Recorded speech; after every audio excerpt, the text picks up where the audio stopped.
Hey there, you. This is me, Marvin, and I just finished watching Downtown Crossing, which is the name of an episode of Dawson's Creek from the fifth season. Probably one of the more famous episodes of Dawson's Creek. I would like to think towards the end of its series run is because this particular episode is special for several reasons. The biggest reason being it's really the only episode I can think of that literally has only one character from the whole series in it. The one main character. Everyone else is like in their own little world, whatever. It's all about Joey, and this is also kind of where you start to realize it probably was always kind of about Joey. This series actually was probably always kind of about Joey. Essentially, it was really about Joey's struggle throughout the series. And I think it becomes even more prevalent the last few seasons when you kind of like this episode specifically because it's all about Joey. I'm not sure if they're maybe trying to test for an idea for maybe Joey a mini series, something like that, and see if that would work, or maybe just generally want to try this idea out to see how it would work, and they realized that her character would be the one to try that out on, and it would some stuff would just kind of connect and make more sense from her previous history. If it would have been, you know, Audrey, that probably wouldn't have worked quite as well. It would have been Jen. Jen, we already seen Jen. Well, we've seen Joey too, but Jen just wasn't really her time. Maybe wanted to focus more on Jen and Jack. So it's just funny because they're both alcohol. Um, so but yeah, so it was Joey's thing, and she's by herself, and they put her in like a circumstance which she normally wouldn't be placed in. I think the way they did it too was kind of smart because the previous episode, it's the typical kind of Dawson's Creek stuff. It's funny, it's a little comical, uncomfortable, a little funny, kind of poke fun at stuff, and it's light. And typically, whenever a series gets kind of a little bit light, I found in general, even though Jack kind of had a big pull story towards that previous episode, that means they're about to gear you up for something really big. So, or something really devastating. Generally, that's what's about to happen. That's what series generally like to do. Whenever they do a really light or kind of fun or kind of typical episode, they're generally about to get ready to do something different, or they're about to change something up in the plot or something. So, this is an interesting story contained within one episode. Kind of part two to the previous episode, but kind of not. You could really watch this episode by itself, and it really wouldn't matter if you had seen the previous episode or not. Really that much. Kind of a standalone Dawson's Creek episode. Again, even though it's kind of meant to be kind of a part two. Um, I like the episode overall, and I think the more I watch it, the more I appreciate that particular episode. And it's kind of interesting to kind of see, one, how people perceive you. People who don't know you, how they perceive you. They may think, for instance, this guy thought Joey was like, this little rich college girl, and she's the exact opposite. I mean, she appears like that, but this girl comes from, a little town, a place where they have to struggle for money, and, she didn't come from this rich background at all, and a lot of tough emotional um and psychological issues even. And outwardly though she just appears, you just see her as she was. You don't see all the stress and all the pain and pressure and stuff she had to go through to become that person. And it kind of makes you realize how people can, people really don't know you really can't perceive that stuff on you automatically. Don't know your journey that you took to become that person that you are now. They just see you in the now. They don't see you in the past. When I say know your history, and I liked the episode for the most part. I thought there were some sad parts, and Joey kind of revealed a little bit more of her past. Those I just wasn't sure if I quite felt right about was when Joey lies to the little girl at the end, tells her that her dad didn't do anything bad to her, but that he actually saved her life from getting hit by a car. And I kind of felt like maybe that wasn't exactly the right thing to do.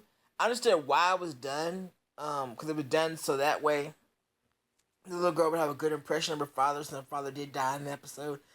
Spoiler alert. But at the same time, I'm not sure, because later on, years and years and years later, this girl's going to find out what really happened at some point, and she's going to be like, oh, and then she's going to feel kind of like distraught and like kind of confused, and I'm not sure if that actually was really the right thing to say.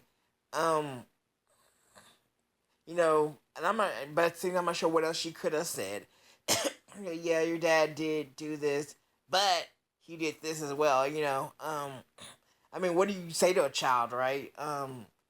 But you really don't want to lie to a child. But then again, we lie to children all the time. We tell them, Santa Claus exists, and we tell them the Easter Bunny exists, all this stuff.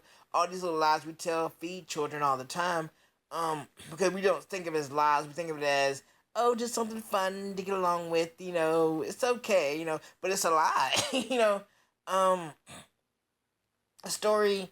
We want to call it. It was just a story or whatever. But it's a lie, and kids really believe this stuff. It's like when you tell them there's a monster in the bed or whatever like that.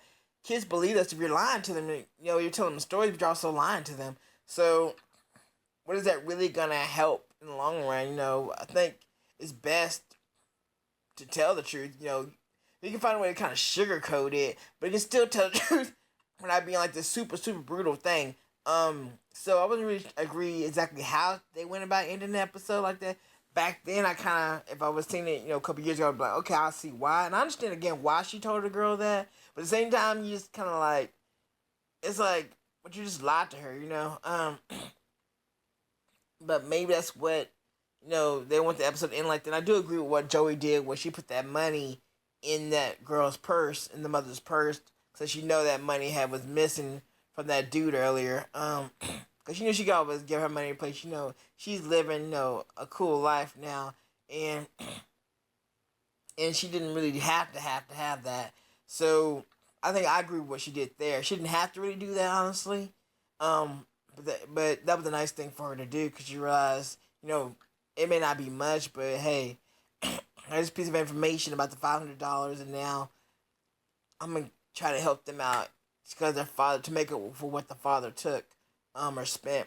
So I like the episode overall. I like it. I thought it was kind of cool to see, Katie Holmes kind of do that. Kind of that had to be kind of like a little bit of a stretch for her. Cause it pretty much took all her characters she's used to acting with and just threw her in a totally new surrounding, alone.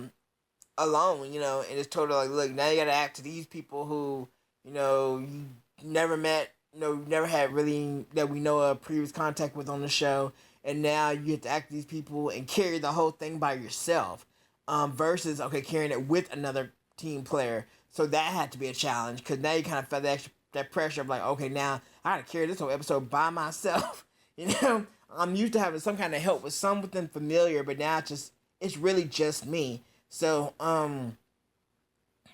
yeah, I'm not sure that maybe they were trying to test for an idea for like maybe have Joey like spin off her own series or something at that point. Cause a lot of times whenever they take a character and put them by themselves like that, a lot of times they are trying to test run an idea to see if it's gonna work before they go all out with it. So I was wondering if that was the case. As often miniseries have gone that way, and miniseries have not happened that way too. When they try to test run a series, you normally can tell. There's several examples, just random ones.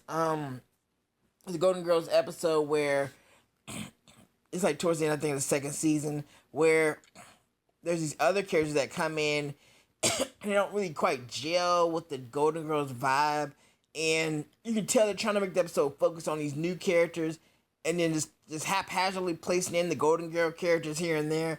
It was like, dude, I see what you're doing, and we didn't come here for these new guys. We came here for the guys that we know. And it was kind of like uncomfortable. Eventually, I think it did become a series, but just not in that same format. This episode of Bobby's World where they tried this whole episode with these little elf and this reindeer or something, and Bobby's like interspersed here and there in the episode, and it was like, you guys are just trying to test run something, because like this whole episode has been about these characters that we don't know or even care about, that you've been trying to make all around it, and there's been several other shows that have done it too, and it's just like, I understand you just want to test run something on something that's already successful to see if you can get a crowd reaction from it. But at the same time, it's kind of annoying to the viewers because we're just like, we're not really here for that. But in this case of Dawson's Creek, I think they did a good job of it. Even if that was the case, maybe it wasn't. I'll never really know. Unless I research it. But yeah, I think it was a good episode. I liked the episode. And it's interesting how it came about. You really could have done that episode with everyone involved. You had to like just kind of choose one character and just kind of throw them in this situation.